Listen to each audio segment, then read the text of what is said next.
you for this session with David Fisman and myself. I'm Joël Mossong. I'm an epidemiologist working currently at the Health Directorate in Luxembourg, involved with contact tracing and also large-scale testing. And so it's my pleasure to have a chat and to interview David Fisman. Maybe you can introduce yourself, David. Sure.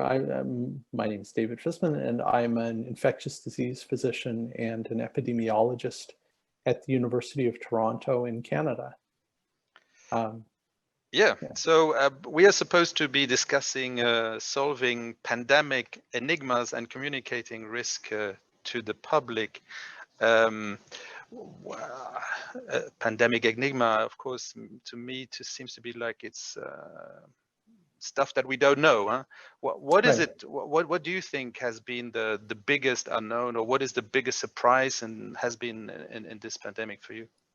I think I've started referring to this virus as Schrodinger's coronavirus, which is a reference to, I think it's Max Planck's thought experiment about Schrodinger's cat, that, you have a cat, it's in a box. You don't know that whether it's alive or whether it's dead. And in fact, in quantum world, it is both a living and a dead cat. And you determine its state by opening the box and taking a look. In terms of enigmas, I think one of the, this pathogen is sort of a witch's brew of elements that have led us to this place. As someone else was saying in another talk, we're at nearly 1 million counted deaths worldwide, probably more than that. We're at 30-something million counted cases. We probably have 20 times that worldwide. We have a full-on economic kind of recession in swing as a result of this. This pandemic has all of the elements that those of us in infectious disease epidemiology have talked about for the last 20 years as things we would dread. That is, it's a highly transmissible pathogen which has pre-symptomatic spread. Okay, we never wanted to see that. There's old papers by Christoph Fraser saying, what is it about controllable versus not controllable diseases? The controllable diseases are the ones where by the time you're infective, you have symptoms. So smallpox and SARS, you're infecting once you have symptoms, and the things we historically haven't been able to control, even though we've tried very hard, have been things like HIV and influenza, where there's pre-symptomatic transmission. So, the fact of pre-symptomatic transmission, the fact that we truly do have an infection fatality ratio that's around 1% or almost 1% now that we have seroprevalence. So we have this combination of transmissibility, virulence, and pre-symptomatic transmission, which is exactly the worst case scenario in terms of a pandemic. What I think has made this even more challenging has been sort of this Schrodinger's coronavirus thing, where it's both highly transmissible and also not that transmissible. And in epidemiologic terms, we talk about that as having an over-distributed or Pareto distributed reproduction number, where most of the new cases come from a small minority of old cases. So many folks now have experience of worrying that secondary transmission would occur in a given scenario and then seeing nothing happen. Also, you have the counterexample where all seems well, an individual with no symptoms walks into a closed space, and all of a sudden you have a super spreader event. And that's been sort of a signature of this from the start. So that's one part of Schrodinger's coronavirus. The other is the extreme virulence combined with the fact that many and possibly most infected individuals actually have mild illness. And I think that compounds the difficult situation we've been in with the pandemic, because once you have these paradoxes, it becomes very difficult for people working in institutional public health, working to message from a healthcare organization. It becomes very difficult to have a clear and consistent message. So people will look at you and say, oh, so you're saying this is a very dangerous infection, but you're also talking about these people who have no symptoms at all. So why do you need to find the people with no symptoms if it's such a bad infection? Surely they'd be sick, and so forth. So I think the contradictions that SARS-CoV-2 embodies make a hard situation even harder. And as I think we were going to talk about, enigmas and messaging and communicating, you throw all that into our 2020 world where a lot of communication happens via social media, which sort of seems to be an engine built for division and misinformation and disinformation and conflict. And it's just a witch's brew in terms of communication. Yeah, I fully agree. I fully agree with you on. I fully agree with this, because I can see you're also quite active on Twitter, and I think it's been. I'm actually a newcomer to this a little bit, but just to seeing how much the reaction of different people can be to what would normally be a scientific discussion, and that everyone can chip in and speak, and you have these trolls which kind of get really aggressive to scientists because you don't share their view. I mean, that to me has been kind of a big eye-opener. It's different. I mean, most of my day job at this point, and I think I didn't mean to become. Someone told me last week that I'm a public intellectual, which I have never aspired to that. But I have this tremendous Twitter following at this point, which is almost bizarre to me. I reluctantly unlocked my Twitter account in, I don't know, February, March, something like that, because people who were following me said, this is good information that other people should know. And mostly, I don't think this is a reference that most people are going to get. I tend to, there is a cartoon character who my daughter loves in the Teen Titans called Raven. And Raven is this little character in a purple hood who rolls her eyes and is sarcastic about everything. And my Twitter presence prior to February, March was mostly, for my friends and me to roll our eyes and say, oh God, isn't this stupid? And I have a very difficult time modulating that tone. Mm-hmm. And I know it sort of seems to play well, but it's also, it can also be problematic, although it seems to be popular. The fact that I've sort of always sort of injected emotion into my tweets. This has been a very frustrating time. And I think if you have a sense of how epidemics work and what's going on and how knowledge is evolving, I think it's actually problematic sometimes to have those eye rolls and those face palms like, oh my God, did that person just say that at that press conference? No, it's definitely hard. I also find myself just reading things on Twitter and thinking I want to reply this, and then when you write it down, then you start to think, what's the reaction to this going to be, and so it's very. I think as a scientist, we didn't get any training on this, and we are really learning this on how to use this media and what the consequences of it can be. So I think it's been, to some extent, for me at least, social media has been it's a great way to keep updated of I mean that is of other people presenting the most recent things, but on the same hand, it's also the pressure to stay updated, because you have to basically check every day of what's been going on, and just this kind of urge to it's the addiction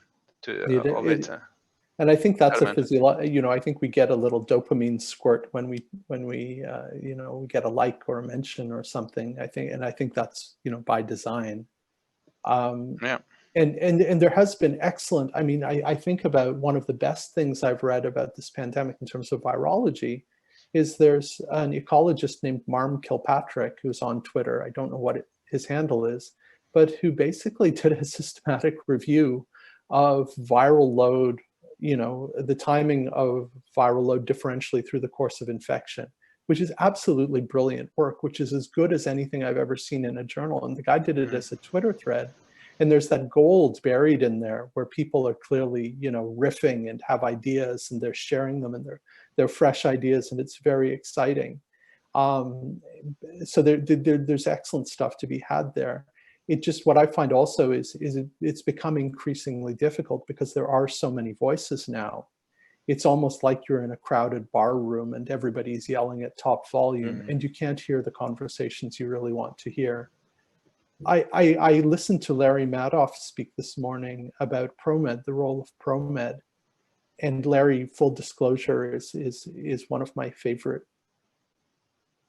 people on earth, and was my teacher. He was my first attending when I was an infectious disease fellow. And I remember as a slowpokes on our first day in the hospital as ID fellows, Larry being there with us, reviewing our cases at 11 p.m. because it took us so long to do every single consult. But Larry is the editor of ProMed now, and was talking about ProMed and, the outsized role ProMed has played globally as a surveillance engine, just via exchange of information. And ProMed is almost like, it's the good Twitter. It's like what we think Twitter might be, ProMed actually is, and it does it in an old school way via email. And I think the difference is the moderation. They have editors and moderators who are actually filtering the information coming in.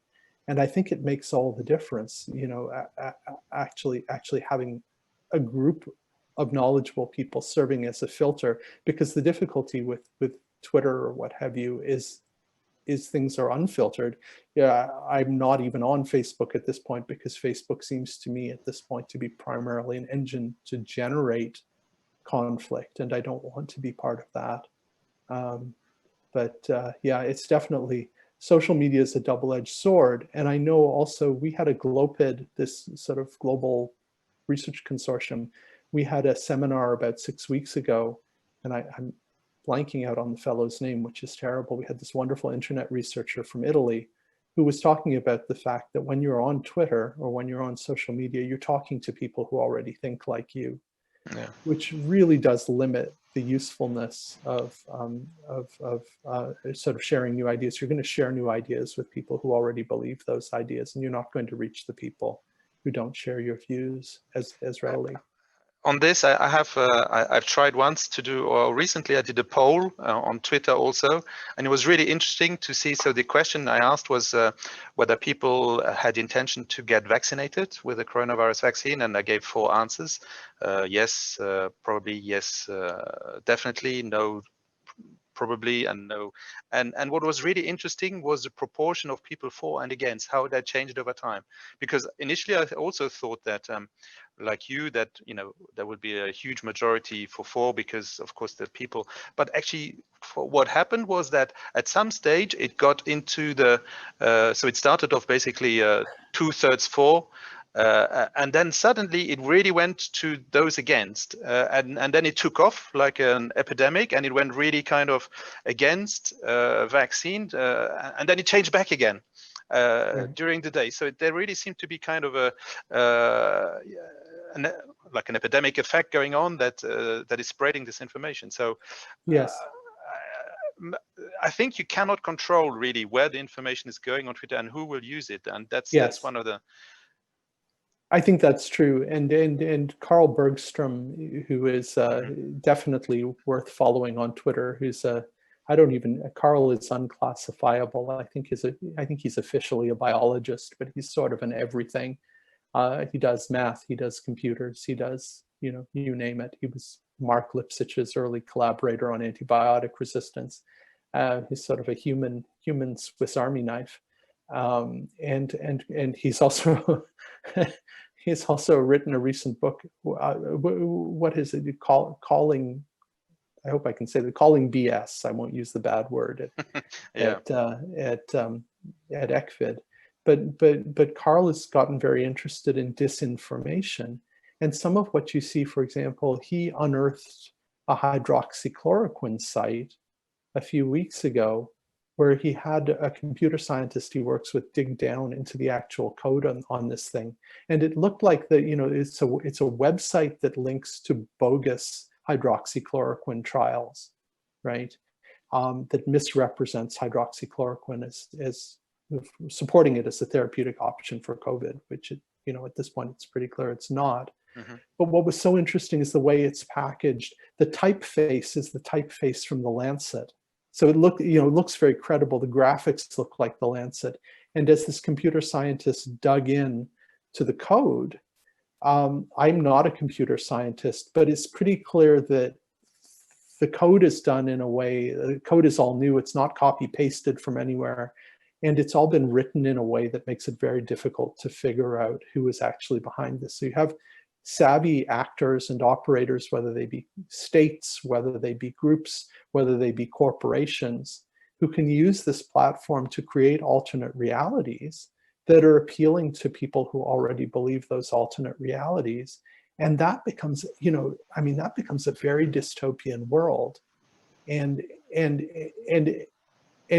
is almost designed to generate conflict, because if my perception of reality is entirely at loggerheads with your perception of reality, and we both believe lives are at stake if these people don't know what I know, we're sort of being primed to be in conflict with each other. It really is very, and that lack of moderation, the blue check marks go part way.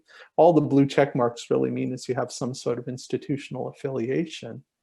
But there's no actual filter, there's no editor, there's no moderator. And I think, it devolves into a mob very quickly. So I think it is problematic. I don't know how we get out of this. Yeah, no, it's definitely a problem. One of the things that we are supposed to be talking about is solving pandemic. So, I mean, of course, I think we should maybe talk a little bit about the interventions. And you said earlier that you were working on masks or the efficacy of masks. What is your take on the efficacy of these interventions that we're doing? Because for a lot of these, we don't have the evidence. We have expert opinions, whether they work. The same is true for the vaccine, the efficacy of the vaccine. We don't have any hard data yet to really show that it's working. How can we solve this pandemic? Well, I think one of the problems is the pace of the scientific enterprise versus the pace of the pandemic. And we are very much having that problem in Canada, where we have sort of quite a large kind of, I'll call them a caste within biomedicine and public health, who have education in sort of clinical appraisal and clinical epidemiology, and the ability to be, read scientific literature critically, the ability to critique studies. The difficulty is there's a tremendous there's a tremendous emphasis on needing a high level of evidence in order to take action, which is problematic in a pandemic. And indeed, in 2003, we had an epidemic in Toronto of SARS. I think we were the only North American city to have a SARS epidemic. And there were, I believe, 3 distinct commissions of inquiry after SARS, probably the most widely cited of which is what's called the Naylor Commission. We have a senior, a very smart medical school dean and university president named David Naylor here in Canada. And he had a commission that looked into what went wrong and why we had SARS. And one of the key messages from the Naylor Commission was the importance of the precautionary principle. This idea that when you're in a crisis, if there's minimal downside to taking action, it may help, and the risk of inaction may be catastrophic. It's worth taking action. So at this point, I don't know, as we've said, ecologically, masks seem to do a lot. The places that mask up are the places that do better. But that may also be a path dependence thing, where those are places that have been making more aggressive good decisions from the get-go and respecting the precautionary principle. And I think it's very difficult to disentangle that and get a sense of the strength of evidence for masks. I strongly support indoor masking from a common sense point of view in terms of how our understanding is evolving on aerosols being important in transmission, I don't think there's a lot of controversy about the idea that masks are important for source control, whether you call it droplets or you call it aerosols. There's a reason why we put them on surgeons in the operating room. It's the little droplets of spit with microbes in them don't go where they're not supposed to. And that's the idea with SARS too. So I've been mystified at the reluctance in many parts of Canada to impose mask orders because it doesn't seem to hurt. And what evidence we have suggests that it may help very much. We were talking ahead of time about, you know, the importance of looking for natural experiments. And I think this has been done in Germany, where they had different states bring in mask mandates at different times. There you can sort of use time series methods and look at whether the mask is a shock that reduces transmission below what you would think, accounting for appropriate lags. And we're trying to do that in Ontario as well. And my initial naive modeling suggested quite a strong mask effect. And now I've had back and forth with a couple of statisticians and my brother, who's an economist and does this stuff for a living. And, you know, modeling this right is hard because a lot of things have changed. You know, as masks have come in, we've also been opening restaurants, you know, contact patterns have been changing and so forth. So it's very difficult to get firm evidence. We're never going to have a randomized trial of this. We have one randomized trial going on right now of N95 versus surgical masks, but that's in healthcare, and that's not masks versus not masks. So, you know, we have to hedge our bets. We have to say, well, you know, what's the harm of inaction? What's the upside potentially of action? And to me, this is a no-brainer. This is classic precautionary principle stuff. So sometimes we actually have to be able to say, you know, we're going to act without evidence based on our best understanding of this system. And I think masks is a great example of that. Mm-hmm. What about the vaccine? What is your, I mean, also that again, there's this discussion in a lot in the social media about currently the political interference in the process in the US and the loss of trust, public trust into the vaccine because of this.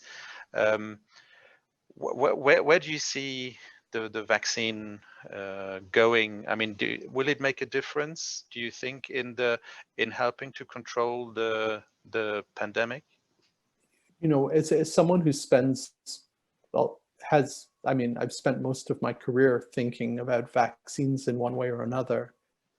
You know, vaccines should be, I would have thought would be, our doorway out of this earlier. And I should preface that by saying, you know, I was discussing this with my dad yesterday.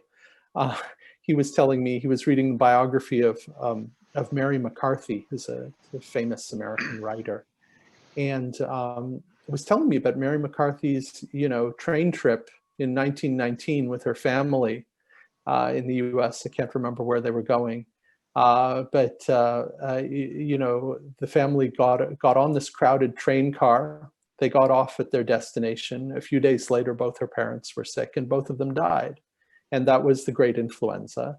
And, you know, so she had this interesting childhood that resulted from her being shunted from grandparent to grandparent. But, you know, it's a catastrophic event that's very much on the scale of what we're experiencing now. And yet, when people look back at 1918, most people, if you say, what happened in 1918? They'd say, oh, the First World War ended. You know, with the kind of foreshortening from, you know, 100 years having passed. We don't tend to remember that this is one of many communicable disease catastrophes that have befallen humans, probably for as long as there have been humans. It feels like, I mean, this is the plague. This is the Albert Camus existential, you know, you're in the plague and it feels like the plague will never go away. And on it goes and on it goes and on it goes. And then, as he said, you know, when there's not a plague, everyone assumes that the plague will happen in times other than their own. You know, I think this is something that we're hardwired when we're in it to think it's going to go on forever, but it's not. It's not going to be the first pandemic in human history that is open-ended and never ends. I'm not a virologist, but you look at 1918 and over time, there seems to have been a balanced pathogenicity achieved where, you know, this terrible H1N1 virus by 1922 or 23 was H1N1 seasonal influenza. and then came back in 2009. It's a, it's a descendant of that strain. So, I don't know if that will happen with COVID, but I think over time, one way or another, this is going to look very different, whether, whether we have a lot of infection, it becomes an endemic disease, whether we get a vaccine or what have you. So I think this, this will end, and it's important to keep reminding people that this will end. Can we truncate this more quickly with a vaccine? I mean, the progress on vaccine for a disease which didn't exist prior to 8 months ago is actually astounding. I mean, the fact that we're talking about phase 3 vaccine trials on a brand new pathogen is kind of amazing. And everybody wants the vaccine yesterday, but the process has to play out. And I think some of the stuff in the US has been fairly undermining to that. I don't know. I know as little as anyone else in terms of whether the vaccine will be the doorway out. I would never have imagined that we would have such rapid progress on so many different vaccine models. I'm old enough to remember, being patted on the head by an attending in, must have been about 1999, and told that there would never be a vaccine against human papillomavirus because human papillomavirus is poorly, capsid's poorly immunogenic. And, so I think even smart people who are knowledgeable don't always guess what's around the corner. And I think we have to be hopeful. My pessimism more laterally with the vaccine comes from the extreme cold chain requirements for the RNA vaccines, as well as some of the primate experiments that suggest with some vaccines, we're still seeing shedding in primates, even though they're protected against disease, they're not protected against, infection because they're shedding. And that with this disease, which seems to hit older and more, in folks with underlying medical conditions far harder than younger, healthier people, is problematic, because I think for this disease in particular, we would want to ride on herd effects, the vaccine responders protecting those who are less likely to respond to vaccine. So if the vaccine is preventing disease but not infection, and the folks who are most likely to get sick are also the folks least likely to have direct protection for the vaccine, I think that's going to be a major problem if that's borne out. But we don't know. We have to wait for the trials. Definitely, and then also the stories now with reinfections occurring, and I think currently the knowledge of immunology changing quite a lot, and there were some presentations earlier at ECCVID also, which were fascinating by Peter Simon on this. Yeah, it's surprising. I think this virus still has a lot of surprises left for us in terms of what actually means to be protected or what immunity is. We still don't know, even though the vaccine might be actually better than human immunity, natural immunity. Here's hoping, inshallah. Yes. Okay, I think maybe a final question. Is there anything you think we could have done better? Or what can we learn for pandemic preparedness? I'm a little bit skeptical because I feel that this pathogen is very different to influenza and what we prepared earlier. So do you think we can prepare? What lessons can we take from this? Having an admittedly Western-centric view, because I am a North American and a lot of my interactions are with European colleagues, that's just what my network is. I think the key failing that I see so far is the unwillingness to learn from other people who do this better than us, and this insistence on reinventing the wheel. I think I guess we all grow up, if you're in a classroom and you look at the smart kid's paper and copy what the smart kid wrote, you get in trouble. So maybe we're socialized not to do that. But I think in this situation, it's acceptable. I think you look at places like Vietnam and South Korea and Mongolia and Rwanda and New Zealand and say, God, they really lapped us. They've left us in their dust. Here we are, Canada. We have, we do some good things, but we've been a little bit left behind. What are they doing that we're not doing? I agree. I fully agree. That's the major failing. Okay, I think we've been told that session is finished, and so I thank you for this really interesting discussion. It was a really great pleasure to talk to you, and let's hope you're right about the optimism. Okay, it's a pleasure to talk to you too, Joel. Okay. Bye.